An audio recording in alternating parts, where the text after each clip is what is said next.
Okay, so how about we add some sound? First sound we're going to add is a sound that will play whenever you successfully click on an object and score some points. You see in the left column there's a sounds folder, but there's no sounds in it so far.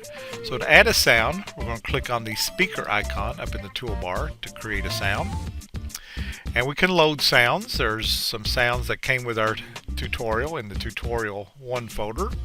And we're just going to use a click.wav, a wave file.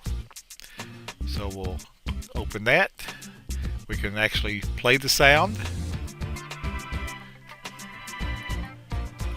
See what it sounds like. And then hit OK. So now we have the sound in our game, and we next need to associate it with an object. Alright, we forgot one step. We need to rename the sound. So let's right click on it and rename it to sound click.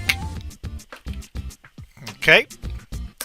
Then we're going to, of course, double click on our object, and we want to choose the left pressed event, and then from the main 1 tab over on the right side of the screen, you should see sound options. We want to click on the play sounds, click and drag it over, and then over on the right beside where it says no sound, there's a place to click an option and choose the click sound option, and then hit OK.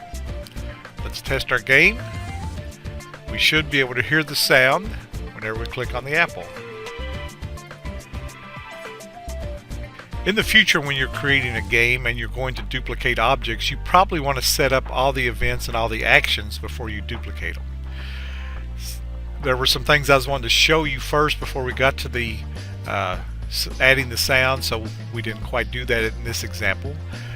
So we need to go back and add the sound to each individual object.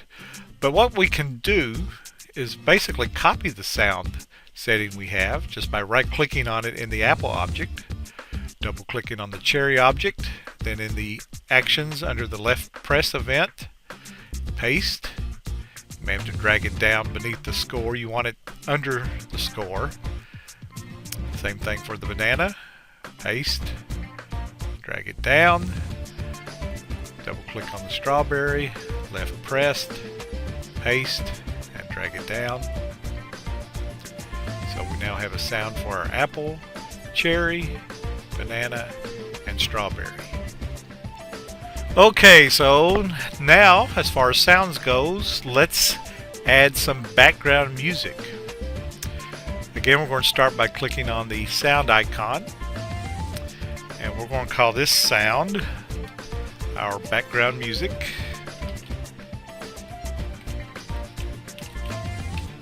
And then we're going to load a sound. One nice thing about GameMaker, you can use different types of sound types or file types for sounds. If you click for the files of type in the dialog box there, you'll see you can use WAV files, MIDI files, or even MP3 files if you have some MP3 music you want to use. But for this one, we're going to use the MIDI files. We're using the music.mid. And let's test it by clicking on the green arrow to play the sound. So you see we have some nice music there. And we're going to click OK. So now we have the background music listed under our sounds folder. Okay, so once we've loaded a sound, we need to create an object for the sound. So we'll use the create an object, and we're going to call this object background music, or I'm just going to call it music. We don't need a sprite for this, but we do need to add an event, and we're going to use a create event.